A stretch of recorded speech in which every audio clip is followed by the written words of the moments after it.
Great novel by a great guy. John Simpson was my friend. He possessed an impish sense of mischief.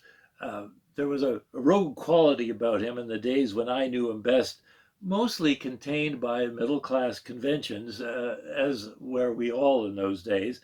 But every once in a while, he was known to break loose.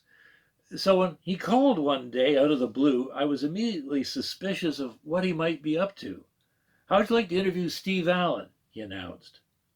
Well, I never quite knew what to expect from John, but I sure wasn't expecting an interview or an offer of an interview with Steve Allen. You mean Steve Allen?" I asked. Yeah, Steve Allen. He's in Montreal. We'll fly there and talk to him." I couldn't quite believe it. "We're flying to Montreal to interview Steve Allen." "That's right," John confirmed. Steve Allen, the father of talk show television, the first host of The Tonight Show, a true pioneer of the medium.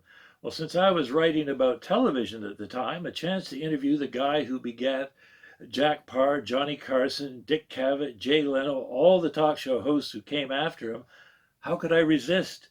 Besides, John was chomping at the bit to get out of town.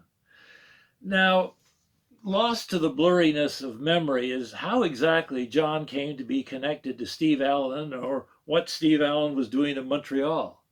John and I had become friends working together at the Windsor Star. He would go on to jobs at the Financial Post and latterly Bloomberg News Service. But I believe at the time he had taken a sharp turn out of journalism into public relations.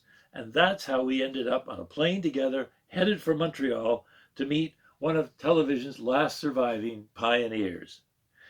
Well, we found Steve Allen alone in the basement cafeteria of the Queen Elizabeth Hotel, the grand dame of Montreal hotels, but a bit down in the dumps in those days.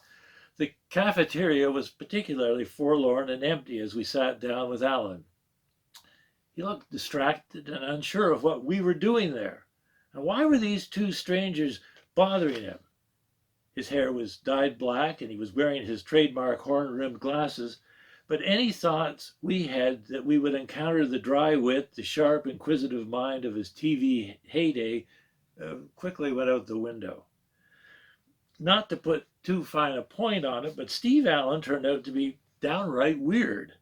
He insisted on reminding us of how important he was in the television universe, rhyming off his many, many accomplishments, even though we certainly needed no reminders. John, to his credit, took the lead to keep the conversation going, but the two of us soon exhausted ourselves trying to pull something interesting out of him. Finally, however, thanks largely to John's yeoman efforts, Allen abruptly seemed to relax, took some interest in the two characters who had flown from Toronto to talk to him, and the three of us ended up spending the rest of the afternoon chatting amiably, although Allen never failed to come across as anything but a pretty strange character.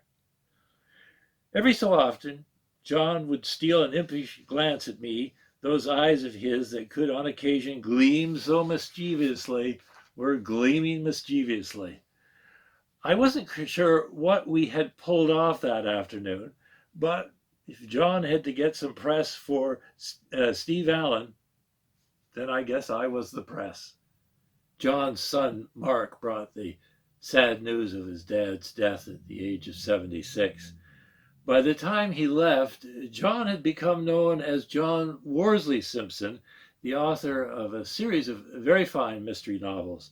He came to one of my book launches. I went to one of his readings. But no matter where we met or how often, we always ended up laughing, shaking our heads, remembering that curious afternoon with Steve Allen in the drab confines of the Queen Elizabeth Hotel. Well, I was thinking about it again today, of course. As usual, John got me laughing all over it again, but this time through the tears of remembrance.